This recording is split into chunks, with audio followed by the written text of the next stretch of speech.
Boa noite a todos. É um prazer estar recebendo a todos aqui. Uma felicidade em termos conosco nesse dia.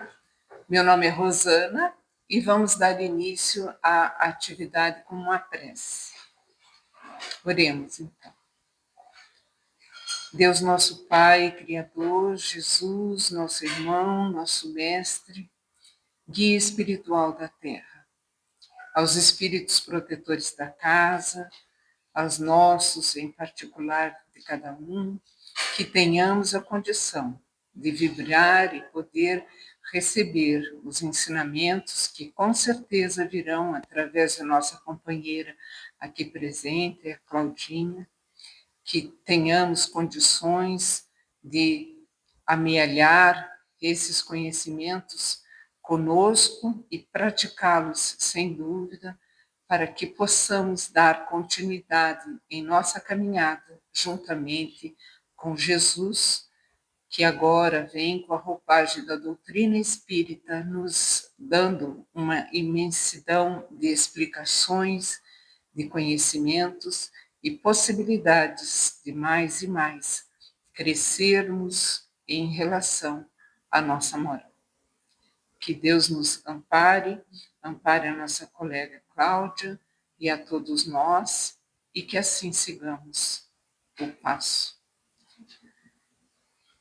Muito bem, é um prazer aqui estarmos, juntamente. Vamos estar apresentando aqui a nossa palestrante, é Cláudia Rojas, espero que eu tenha falado certo. Ela é uma companheira muito querida, ela na realidade, está junto ao Centro Espírita Ildefonso Correia, da URI Oeste, dentro da União Metropolitana, não saía a palavra, metropolitana, e que vem nos auxiliar aqui com a sua palavra, mas ela pertence, além de ser trabalhadora e também palestrante da casa da Ildefonso, ela também trabalha na coordenação da parte de estudo da área de estudo da Federação Espírita Paranaense, como também está na área de estudo frente ao Espiritismo na Comissão Regional Sul da Federação Espírita Brasileira.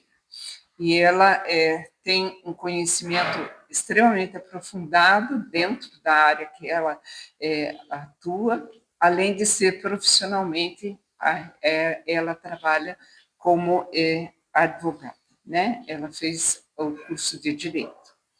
Vamos ter aqui com ela, Cláudia, por favor, a palavra é sua.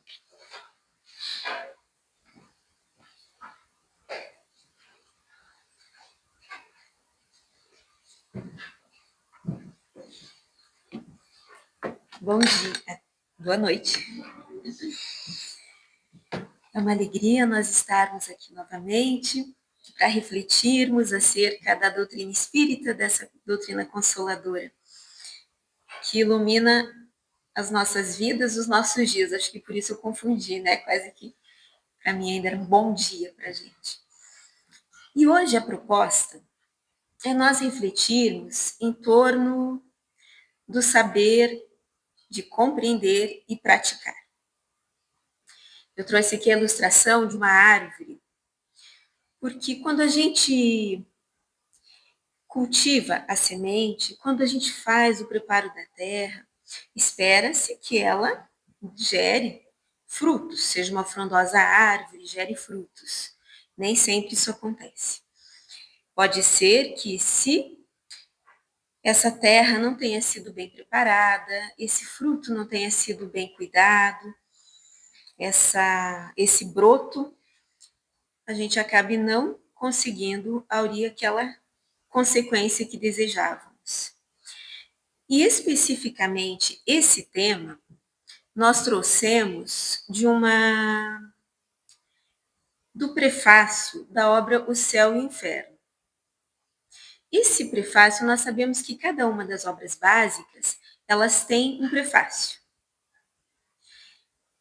Mas, especificamente, desta obra de O Céu e o Inferno, nós não encontramos na obra. Ela constava da primeira edição de O Céu e o Inferno, mas não se tem notícia da segunda, da terceira edição, e na quarta ela não aparecia. Porém, como nós temos notícias do prefácio, então, desta obra? Pelo estudo da Revista Espírita. Então, na Revista Espírita, Allan Kardec nos trazia as notícias de todas as publicações que ele vinha fazendo, das obras que seriam lançadas, todas as atualizações. E assim, então, na Revista Espírita do ano de 1865, mais especificamente no mês de setembro, nós encontramos, intitulado Notas Bibliográficas, a notícia de que esta obra, O Céu e o Inferno, ou A Justiça Divina segundo o Espiritismo, encontrava-se à venda. Esta, então, que seria a quarta obra lançada depois de O Livro dos Espíritos, de O Livro dos Médiuns, de Evangelho segundo o Espiritismo. Então, foi lançada em agosto de 1865, O Céu e o Inferno, e é aqui anunciada a sua venda. E justamente na Revista Espírita, Allan Kardec, então, diz que está trazendo na revista um prefácio da obra, a reprodução de um extrato do prefácio, como nós vemos aqui em destaque. Ele apresenta a obra, diz o que ela contém, diz que não vai fazer elogio nem crítica, mas vai trazer o extrato, então, para que se tenha essa noção de que trata essa nova obra que estava então sendo lançada. Desse prefácio, nós extraímos uma passagem.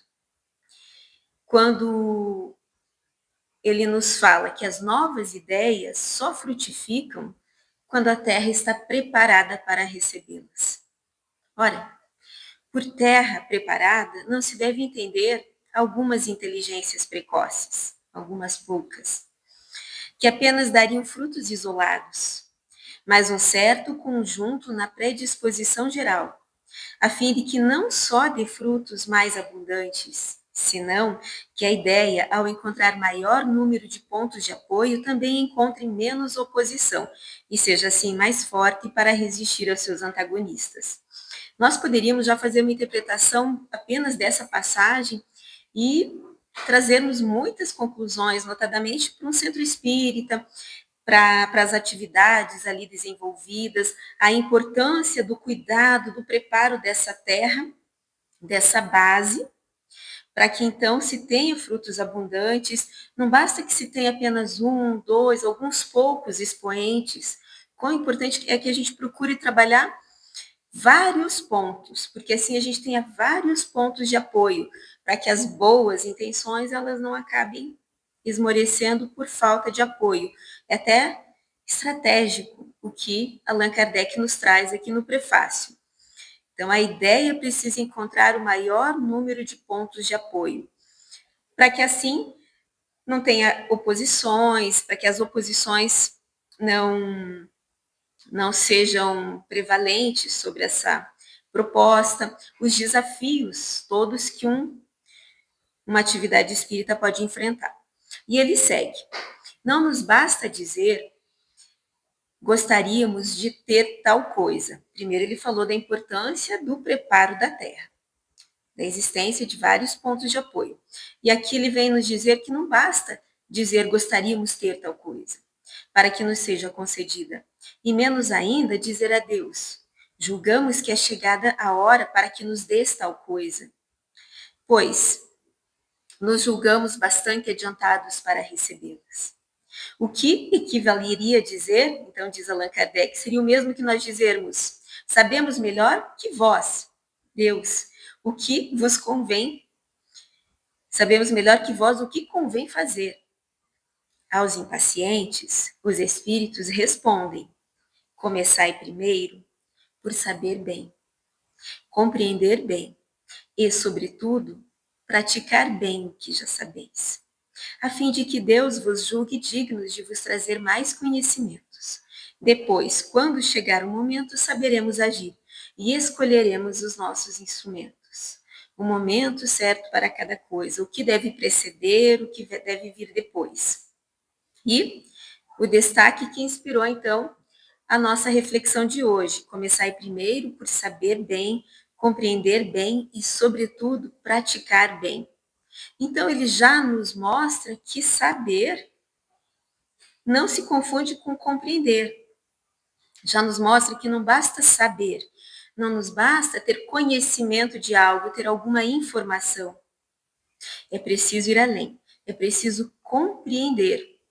Compreender, ou seja, nós nos debruçarmos sobre esse enunciado, sobre essa ideia nova, sobre essa mensagem, e refletirmos, e fazermos a transposição didática, ou seja, nós trazermos para a nossa vida, pensando em como aplicar cada um daqueles ensinamentos, vislumbrando assim a aplicação prática de cada um daqueles conteúdos, para que desse modo, com esses exercícios inicialmente mentais, quando a oportunidade se nos surja, nós consigamos colocar em prática. Nós lembramos daquela frase bastante conhecida de Paulo, esse grande divulgador do cristianismo, quando disse em Romanos: que mau homem eu sou, que o bem que eu quero eu não faço, e o mal que eu não quero, esse sim eu faço. Será que nós também nos pegamos, às vezes, já desejosos de mudar alguma atitude, alguma conduta nossa que já sabemos equivocada, mas acordamos, despertamos pela manhã, decidimos agir diferente, não nos irritarmos mais, não perdermos a paciência, as estribeiras, eis que no primeiro desafio já nos desequilibramos. Apesar de toda aquela proposta de sermos melhores assim, é o que Paulo enuncia também, porque nós precisamos fazer esses exercícios. Temos matrizes, como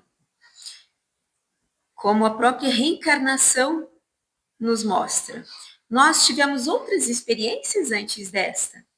Andamos por caminhos diversos. Que caminho será que andamos? As nossas tendências mostram. Quais as nossas virtudes? Quais as nossas fragilidades? Aí vamos entender aquilo sobre o que precisamos nos debruçar mais para corrigir essas tendências. E, naturalmente, quanto mais tivermos feito reforços de atitudes viciosas, quanto mais repetimos essas atitudes viciosas, é natural que elas criem marcas mais profundas em nós. E se essas marcas estão mais profundas, naturalmente vamos ter um pouco mais de trabalho para superá-las. É como se a gente tivesse que lixar essas marcas profundas, porque a nossa tendência vai sempre ser repetida. Como se nós tivéssemos avançado um longo caminho equivocado. Vai ser necessário o refazimento para que a gente pegue o caminho correto. Vai ser necessário voltar pelo caminho equivocado. Quanto mais a gente tiver avançado, mais longo vai ser esse retorno, mais necessário, então, que a gente empreenda o quanto antes.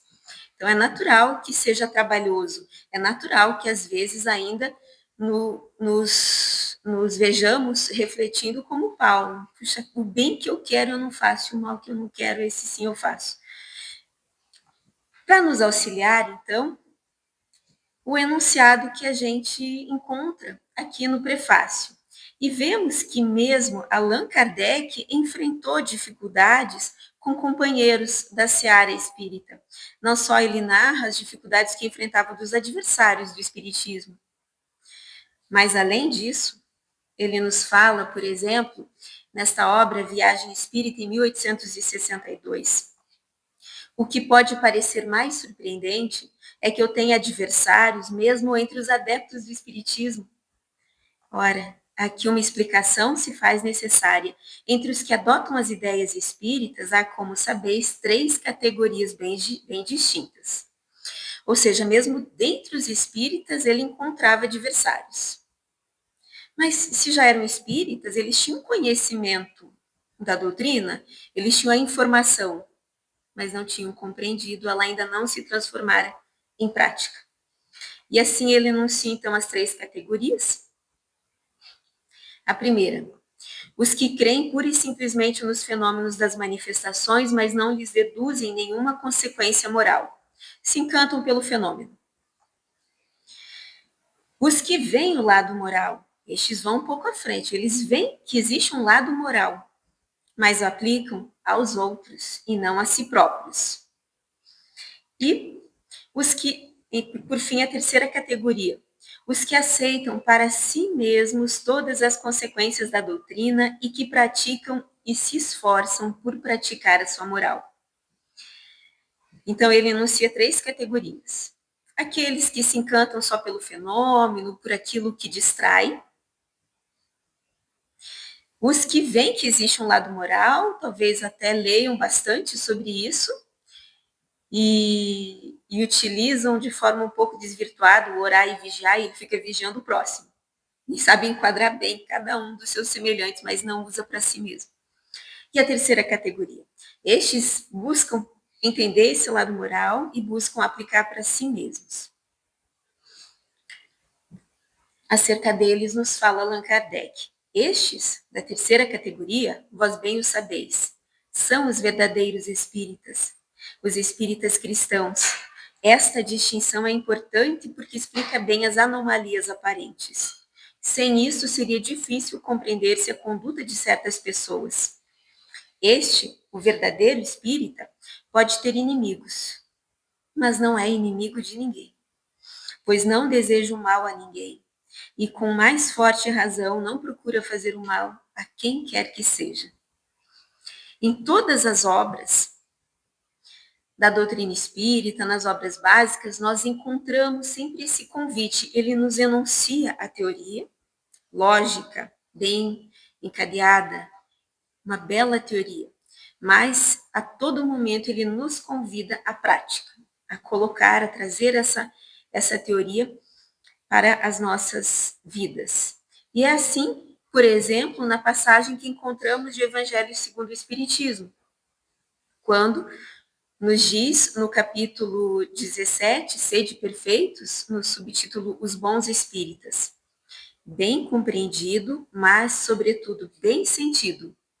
O Espiritismo leva aos resultados acima expostos que caracterizam o verdadeiro espírita como o cristão verdadeiro, pois que o mesmo é que o outro. Então, fazendo o reforço do que a gente tinha acabado de encontrar em Viagem Espírita em 1862. O verdadeiro espírita. Então, não basta se auto-intitular espírita, mas quem seria o verdadeiro? Porque se ele faz essa distinção entre espírita e o verdadeiro espírita, o cristão verdadeiro, então é porque não basta apenas saber, ter a informação. A partir dessa informação, que é muito importante, então refletirmos, pensarmos em todas as suas consequências morais e levarmos, então, para a prática, para as nossas vidas. Ele segue ainda em Evangelho segundo o Espiritismo, dizendo do espírita verdadeiro e sincero, que se encontra num grau superior de adiantamento moral. O espírito que nele domina de modo mais completo a matéria, dá-lhe uma percepção mais clara do futuro. Ou seja, ele vislumbra o futuro, ele tem uma percepção mais clara. E é isso que vai determinar também a sua forma de agir. Os princípios da doutrina lhe fazem vibrar as fibras que nos outros se conservam inertes. A partir da percepção, a partir da informação dos princípios da doutrina, Deus, imortalidade da alma, comunicabilidade de cada um dos princípios, nós vamos tirar inúmeras consequências, se não só nos determos na mera informação, mas nos debruçarmos, fazermos essa conjugação do que a doutrina espírita nos traz e, então, assimilarmos essa consequência. Ele ainda diz à frente, em suma, é tocado no coração, ou seja, o intelecto, a partir de saber aquele conteúdo, dessa informação armazenada no seu intelecto, ele passa a introjetar essa mensagem. Ele toca as fibras íntimas, o sentimento, o coração. É tocado no coração pelo que inabalável se lhe torna a fé. Porque muitas vezes nós encontramos, talvez, amigos que há muitos anos frequentam um centro espírita, até um grupo de estudo, e no momento do desafio, abandonam. Justamente naquele momento em que seria o momento da prova, de colocar em prática todo aquele conteúdo estudado, porque precisa ir um pouquinho além de cada conteúdo, extrair a sua consequência prática, a sua consequência moral. Um é qual músico que alguns acordes bastam para comover, ao passo que outro apenas ouve sons. Então, será que nós só podemos nos dizer espíritas se formos aqueles já perfeitos? Que já conseguimos colocar em prática tudo? E aqui, então, tem aquela famosa passagem. Reconhece-se o verdadeiro espírita pela sua transformação moral e pelos esforços que emprega para domar suas inclinações más. Então, temos inclinações más. E isso não vem em nosso demérito. O que ele busca aqui destacar é o esforço que emprega para domar suas más inclinações. Então, não precisa, se precisássemos ser perfeitos para nos denominarmos espíritas, não seríamos, né? Não teríamos espíritas. Mas o diferencial aqui é esse esforço que se emprega, esse esforço na compreensão dos textos. E aqui, então, nós trazemos alguns exemplos para nós tentarmos vislumbrar um pouquinho melhor a diferença entre só saber e entre saber, compreender e, consequentemente, praticar. Vemos no livro Boa Nova, de Humberto de Campos, a seguinte narrativa. Depois de uma de suas pregações do Novo Reino, Jesus chamou os 12 companheiros, que desde então seriam os intérpretes de sua ação e de seus ensinos. Eram eles os homens mais humildes e simples do lago de Genezaré. Chamou aqueles 12 para estar mais junto do seu convívio. E narra ainda Humberto de Campos que Levi continuava nos seus trabalhos da coletoria local, continuava com aquele trabalho profissional que ele desenvolvia. Judas prosseguia nos seus pequenos negócios, embora se reunissem, todos eles, diariamente aos demais companheiros. Então, embora seguisse Levi e Judas nas suas atividades profissionais, sempre eles acabavam se reunindo aos demais companheiros. Iniciando-se, entretanto, o período de trabalhos ativos pela difusão da nova doutrina, o mestre reuniu os 12 em casa de Simão Pedro. E lhes ministrou as primeiras instruções referentes ao grande apostolado.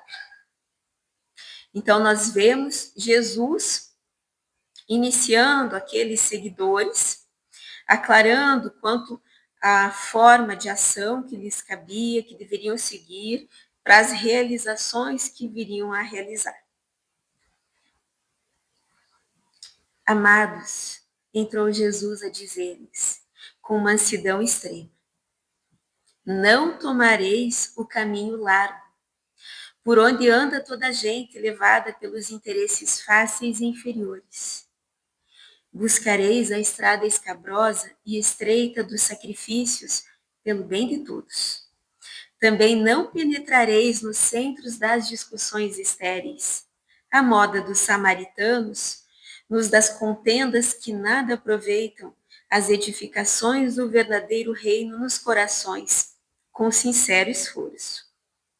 Tão atual, essas diretrizes que Jesus já trazia para estes 12 apóstolos. Cuidado com os atalhos, com as estradas que parecem muito fáceis, podem ser enganosas. Não penetrareis também no centro de discussões estéreis, hoje em dia com a comunicação tão frenética, tão rápida. A pessoa se vê, quando menos espera, envolvida em discussões que não levam a nada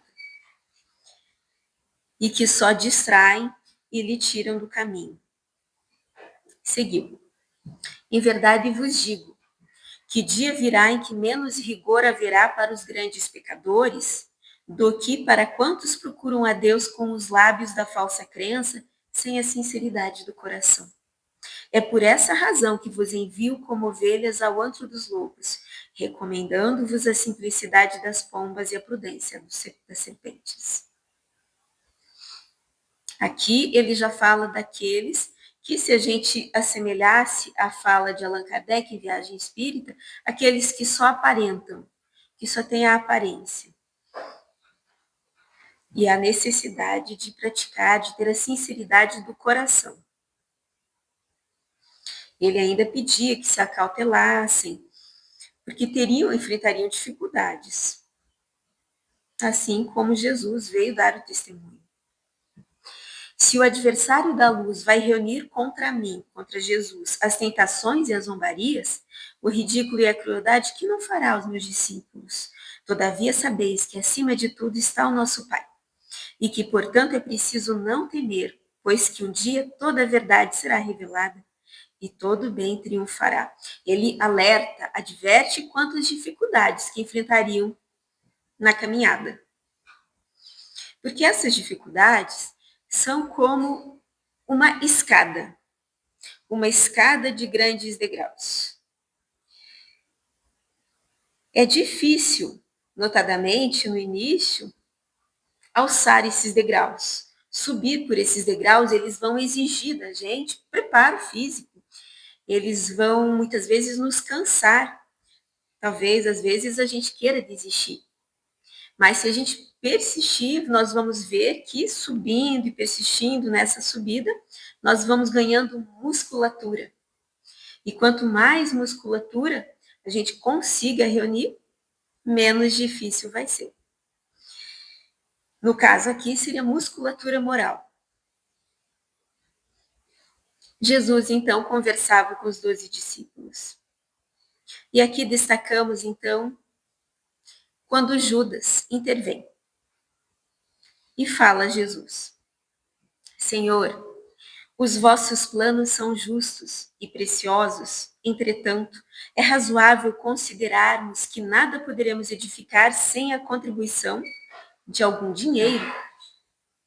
Então, Jesus enunciando as leis de Deus, o seu reino, e Judas recordando da matéria. Jesus então responde: No entanto, Judas, embora eu não tenha qualquer moeda do mundo, não posso desprezar o primeiro alvitre dos que contribuirão comigo para a edificação do reino de meu Pai no espírito das criaturas. Põe em prática a tua lembrança, mas tem cuidado com a tentação das posses materiais.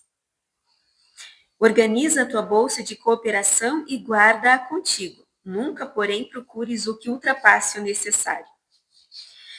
Então, Judas vem trazer suas preocupações materiais, diante de toda aquela beleza espiritual que Jesus trazia, e Jesus não o desanima, ele até respeita, né, esses esforços daqueles que com ele andavam, aqui no caso Judas, mas adverte: cuidado com aquilo que ultrapasse o necessário. Quantas vezes a gente inicia uma empreitada que se mostra legítima, mas a gente erra a mão, vai além do que seria necessário, quanto à atenção que seria cabível. E então Judas continua: Senhor, a bolsa é pequenina, mas constitui o primeiro passo para que se possa realizar alguma coisa. Jesus fitou-o serenamente e retrucou em tom profético. Então Judas, animado, entusiasmado com aquilo que iria aquilatar. E Jesus, como já vislumbrando o que poderia decorrer daí, segue. Sim, Judas, a bolsa é pequenina. Contudo, permita a Deus que nunca sucumbas ao seu peso. Uma inicial boa intenção de Judas, mas que poderia lhe servir de pedra de tropeço, se ele não soubesse se conduzir diante dela. Nós sabemos a continuidade dessa narrativa. Judas, então, confunde-se, querendo que Jesus mostre, vez por todas, todo o seu poderio, acaba entregando Jesus aos guardas por 30 moedas. Não foi pelas 30 moedas. Imaginava ele que assim Jesus se veria numa situação em que ele teria que mostrar todo o seu poder, toda a sua grandeza. Mas Jesus tinha um outro ensinamento para nos trazer. Essa é a narrativa que nós encontramos, então, no livro Boa Nova de Humberto de Campos. Depois que ele entrega Jesus aos guardas com um beijo na face, porque essa seria a forma dos guardas identificarem quem daqueles todos entre os discípulos seria Jesus. Então Judas identifica através do beijo na face. Os guardas prendem Jesus e sabemos, então, a continuidade, o caminho do Gólgota, a crucificação. Como teria ficado Jesus após esse fato? Como ficamos nós diante de um equívoco que cometemos? Quantas vezes nos equivocamos sem a total consciência naquele momento? Talvez já tivéssemos condições de discernir o certo do errado, mas por distrações, por uma falta de cuidado, nos equivocamos, somos desajeitados com alguém, ferimos alguém, magoamos. Talvez esse foi alvo dessa nossa ação desajeitada, cometa 3 varios também. A consciência pesa, né? Assim, Judas também se arrepende e, por fim, tira a própria vida, enforcado num galho de figueira. Ele estava junto a Jesus. Ele sorveu os seus ensinamentos, mas não interiorizou de modo suficiente, de modo a compreender efetivamente aquela mensagem e conseguir transpor para a prática. A compreensão é essa ponte entre o saber e a prática e a conduta. Diferente a situação de outra narrativa que nós vemos também do Evangelho. O exemplo de Maria de Magdala. Maria de Magdala, esta que era uma bela mulher fisicamente, que tinha homens aos seus pés, homens poderosos, vivia entre a riqueza do mundo, mas sentia-se infeliz. Vendo aquela infelicidade, uma das suas serviçais fala de Jesus, insiste para que ela vá buscar Jesus. Ela, no início, titubeia, diz, mas ele vai me receber, sabendo quem eu sou? E assim, ela, então, acaba procurando Jesus. E Jesus, então, lhe diz, Maria, levanta os olhos para o céu e regozija-te no caminho, porque escutaste a boa nova do reino, e Deus te abençoa as alegrias. Acaso poderias pensar que alguém no mundo estivesse condenado ao pecado eterno? Onde, então, o amor de nosso Pai? Nunca viste a primavera dar flores sobre uma casa em ruínas? As ruínas são as criaturas humanas. Porém, as flores são as esperanças em Deus. Sobre todas as falências e desventuras próprias do homem, as bênçãos paternais de Deus descem e chamam. Sentes hoje esse novo sol a iluminar-te o destino. Caminha agora sob a sua luz, porque o amor cobre a multidão dos pecados. A mensagem do amor que Jesus trouxe. Nós aprendemos de diversos modos. Nós podemos aprender pela teoria, nós podemos aprender pelo exemplo do próximo, aqueles que nós vemos equivocarem-se, e então nós podemos escolher não andar pelo mesmo caminho. E se não aprendemos de um ou de outro modo, nos cabe a experiência. Mas não precisa ser assim. Não precisa ser pela dor, pelo tropeço. O amor cobre a multidão dos pecados. Iniciamos referindo a obra O Céu e o Inferno, do prefácio dessa obra. E nessa obra O Céu e o Inferno, que neste ano completa seus 160 anos de lançamento, nós encontramos duas partes, a primeira parte de doutrina e a segunda parte de exemplos. Vários exemplos de espíritos nas mais variadas condições. Mas a primeira categoria de espíritos que ali encontramos não são os sofredores, não são os medianos, não são os suicidas, são os espíritos felizes. Para nos mostrar que é possível evoluir fazendo bem, acertando. E aqui Jesus então diz, o amor cobre a multidão de pecados. Temos toda uma trajetória, temos caminhos equivocados, mas podemos agir agora bem, no máximo das nossas forças. Segue Jesus. Na tua condição de mulher, já pensaste no que seria o mundo sem as mães exterminadas no silêncio e no sacrifício?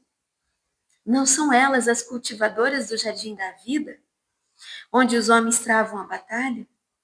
Muitas vezes o campo enflorescido se cobre de lama e sangue. Mas na sua tarefa silenciosa, os corações maternais não desesperam e reedificam o jardim da vida, imitando a providência divina que espalha sobre um cemitério os lírios perfumados de seu amor. Então fala das ruínas, fazendo essa comparação de sua vida, que ela ali narrou para ele, mas que mesmo dentre essas ruínas as flores brotam. Dá o exemplo agora das mães, dessa dedicação. Ela diz, pobre de mim, que tenho o ventre varado 1000 vezes e não tive a honra de ser mãe. Então, atraindo-a brandamente a si, o mestre acrescentou, e qual das mães será a maior aos olhos de Deus? A que se devotou somente aos filhos de sua carne? Ou a que se consagrou pelo Espírito aos filhos das outras mães? Não precisa ser mãe apenas dos filhos biológicos, mas seja mãe dos filhos que não têm mães, das mães que não têm filhos, o cuidado ao próximo, um convite a sairmos do egoísmo, do individualismo. E Maria, então, a partir desse encontro com Jesus, compreende. Mais do que o acesso à informação, ela compreendeu, introjetou e passou a dedicar sua vida ao próximo. Enquanto Jesus pregava, ela estava ali, cuidando dos doentes, das suas feridas, até que depois que ele foi crucificado, ela ficou um pouco perdida. Encontrou os apóstolos, disse, Pedro, leve-me com você. E ele responde, não posso, tu és mulher, as mulheres são frágeis. Ela então se viu sozinha, ao abandono. O que faria ela? Então ela escuta uma trupe, um grupo de pessoas que chegavam anunciando, batendo matraca, aquele objeto que os rancenianos tinham que soar para que todos soubessem que eles estavam passando e assim as pessoas saíam do caminho, porque a ranceníase era é contagiosa, né? E assim, então, ela escuta a matraca, tem o ímpeto de sair, de fugir, sair dali, mas lembra dele, que faria Jesus. E ali ela se mantém. Então, eles chegam e dizem: nós procuramos pelo Mestre Nazareno, por Jesus. Já andamos por todo lado, onde ele está. E ela então responde: chegastes tarde, crucificaram. E ela vê então a desesperança nos seus olhos. Eles que buscavam a Jesus, que era conhecido por lavar a lepra, eles buscavam a cura. E ela vendo então aquele desânimo nos seus olhares, ela compartilha: mas ele nos disse, e passa então a dizer toda a mensagem de Jesus para aqueles ali, doentes do corpo, sofredores. Ao final, eles estavam revigorados, renovados nas suas esperanças, na sua fé, agradecem a ela e vão seguir para o seu destino, que seria o Vale dos Leprosos, onde eles deveriam permanecer, aquele local, confinados, para que não contagiassem os demais. Ela vê eles partindo, uma criança acena, e ela olha, mas ela não tinha mais a ninguém. Aqueles eram seus únicos amigos, e segue com eles também para o Vale dos Leprosos. E assim, ao final de cada dia, ela subia numa pedra e anunciava a mensagem do Evangelho, as lições que aprendera com Jesus. Até que um dia, banhando-se no rio, ela percebe uma mancha. Crava um espinho, não sente. Ela, que até então subia nas pedras e anunciava o Evangelho, dizendo: vós, os leprosos, a partir daquele dia passa a dizer: nós, os leprosos, e segue divulgando a mensagem de Jesus. Transformou a sua vida, redimiu-se numa doação completa, numa prática. Podemos fazer um comparativo dessas duas personagens que conviveram com Jesus? Vemos que Judas tinha contato com Jesus, mas não assimilou, não interiorizou aquela mensagem efetivamente. Incompreensão da missão espiritual de Jesus, apego às ideias pessoais. Ele tinha ainda aquela imagem daquele líder que avassalava, tentou forçar um caminho próprio e falhou. Desistiu na dor. Qual o resultado disso? Perturbação, arrependimento, mais um recomeço possível. Maria de Magdala sabia pouco, mas prestou atenção verdadeiramente, com o coração. Alçou um entendimento profundo da proposta do Evangelho, abandonou o passado, dedicou-se à caridade cristã. Resultado: regeneração, paz, ascensão moral. Ambos tiveram contato com a mensagem, souberam, mas Judas não pôde assimilar naquele momento, como Maria pôde fazer. Então, vemos as consequências de nós sabermos mais do que sabermos, compreendermos e praticarmos. Como vimos, apesar dos equívocos, o recomeço é sempre possível, se nos dedicamos à compreensão, à interiorização desses ensinamentos e passamos a agir no bem, o amor, a caridade posta em ação. E para encerrar, então, trazemos uma mensagem de Maria de Dolores acerca justamente de Judas. Este que aqui descrito como aquele que se equivocou. E ela então inicia dizendo: depois de muito tempo, sobre os quadros sombrios do Calvário, Judas, cego no além, Errava solitário. Era triste a paisagem, o céu era nevoento. Cansado de remorso e sofrimento, sentara-se a chorar. Nisso, nobre mulher de planos superiores, nimbada de celestes esplendores, que ele não conseguia divisar, chega e afaga a cabeça do infeliz. Em seguida, num tom de carinho profundo, quase que em oração, ela diz: Meu filho, por que choras? Acaso não sabeis? Replica o interpelado, claramente agressivo. Sou um morto e estou vivo. Matei-me e novamente estou de pé. Sem consolo, sem lar, sem amor e sem fé. Não ouviste falar em Judas, o traidor? Sou eu que aniquilei a vida do Senhor. A princípio julguei poder fazê-lo rei, mas apenas lhe impus sacrifício, martírio, sangue e cruz. E em flagelo e aflição, eis que a minha vida agora se reduz. Afastai-vos de mim, deixai-me padecer neste inferno sem fim. Nada me pergunteis, retirai-vos, Senhora, nada sabeis da mágoa que me agita. O assunto que lastimo é unicamente meu. No entanto, a dama calma respondeu: Meu filho, sei que choras, sei que lutas, sei a dor que causa o remorso que escutas. Venho apenas falar-te que Deus é sempre amor em toda parte. E acrescentou serena: A bondade de Deus jamais condena. Venho por mãe a ti, buscando um filho amado.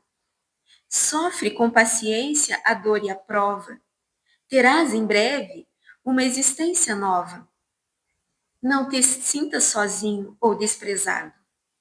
Judas interrompeu-a e bradou, rude e pasmo: Mãe, não venhais aqui com mentira e sarcasmo. Depois de me enforcar num galho de figueira, para acordar na dor, sem mais poder fugir à vida verdadeira, fui procurar consolo e força de viver ao pé da pobre mãe que forjara o ser. Ela me viu chorando e escutou meus lamentos, mas teve medo dos meus sofrimentos. Expulsou-me a esconjuros, chamou-me monstro, por sinal, disse que eu era, unicamente, o espírito do mal. Intimidou-me a terrível retrocesso, mandando que apressasse o meu regresso para a zona infernal de onde eu vinha. Ah, detesto lembrar a horrível mãe que eu tinha.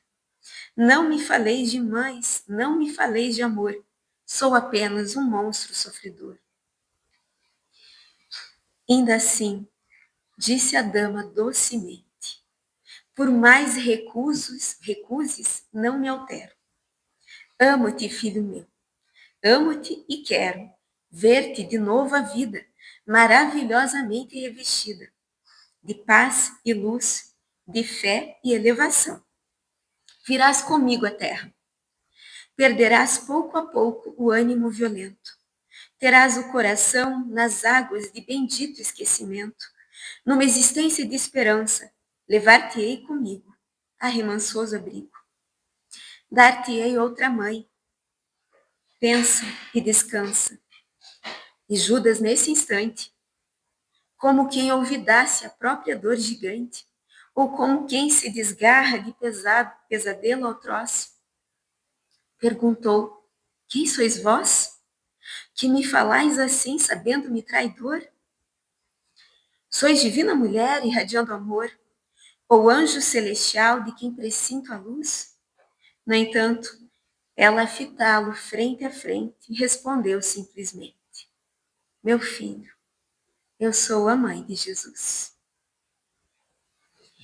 Do livro Momentos de Ouro, do Espírito Maria Dolores, pela psicografia de Francisco Cândido Xavier. Fica a mensagem, então, de amor que Jesus nos trouxe, que a doutrina espírita aclarou, como que desenhou para que, vez por todas, nós não só soubéssemos, mas compreendêssemos. e a partir daí buscássemos aplicar em nossas vidas. Então fica o convite a todos a buscar ter mais contato com esta mensagem nos grupos de estudo dos centros espíritas desta casa, que oferece vários estudos, e a partir daí, então, compreendendo mais e melhor, conseguir interiorizar essa mensagem, a fim de que ela passe, a partir daí, a exteriorizar-se também, através dos nossos pensamentos, das nossas palavras, das nossas ações. Nossa gratidão pela oportunidade da reflexão e o desejo de um bom estudo a todos. Muito obrigada.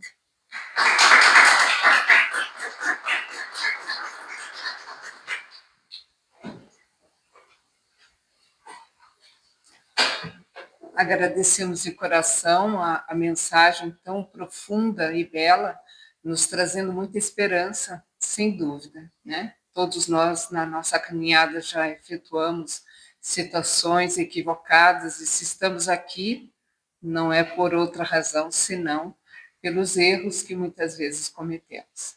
E linda mensagem, sem dúvida, né? Desse livro Momentos de Ouro, que nos traz uma reflexão e um amparo fecundo de que nunca estamos sós, né? E que isso se efetue. Gostaríamos de também ressaltar que, sem dúvida, dentro do livro O Evangelho segundo o Espiritismo, né, que vem a presença de Jesus, novamente trazendo para nós as bem-aventuranças, e junto com essas bem-aventuranças, os espíritos superiores que com ele trouxeram novas mensagens para que a gente reflita muito a respeito, tal como foi hoje a palestra, para que a gente repense e atue bem em nossa caminhada.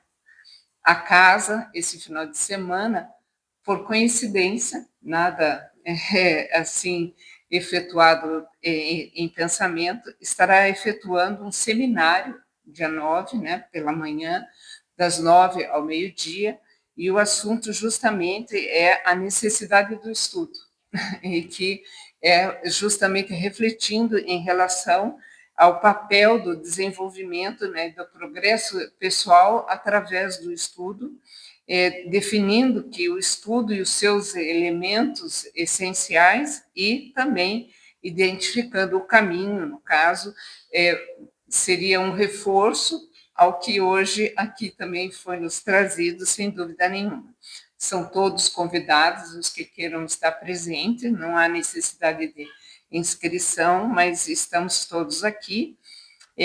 Nós temos atividades na casa, na terça-feira à tarde, temos um grupo de senhoras, em que eu me incluo, e que estamos efetuando a confecção de enxovais para bebês, e que às 4 horas iniciamos o evangelho que efetuamos todas as terças-feiras. Nas terças-feiras à noite, quarta-feira e sábados à tarde, temos estudos da doutrina espírita dos mais variados. Os que tenham algum interesse em poder efetuar, temos um local onde é possível fazer a inscrição para formarmos novos grupos de estudo para tanto, né? Na continuidade, após a nossa oração, estaremos colocando à disposição o passe, que serão todos convidados, os que queiram permaneçam sentados, que daí serão chamados para que possamos efetuar o passe, certo? Muito obrigada a todos e oremos, então. Senhor, obrigado. Nesses instantes em que aqui ficamos, refletindo e posicionando o nosso pensamento frente à sua elucidação tão clara e bendita, nos trazendo sempre a possibilidade de novas chances e recomeços através dos nossos esforços, que isso se efetue sempre e que tenhamos em vista o nosso autoconhecimento de como estamos frente às nossas caminhadas. E assim, efetuemos as mudanças tão necessárias, atuando de pouco em pouco, mas sempre buscando muita paz e muito consolo para nós e para os que se nos cercam. Que assim continuemos a nossa caminhada, buscando a paz interior, mas levando sempre como pontos fundamentais a caridade e a humildade como pontos de muita atuação e necessidade nossa. Que Deus nos ampare e nos auxilie sempre. Que assim seja.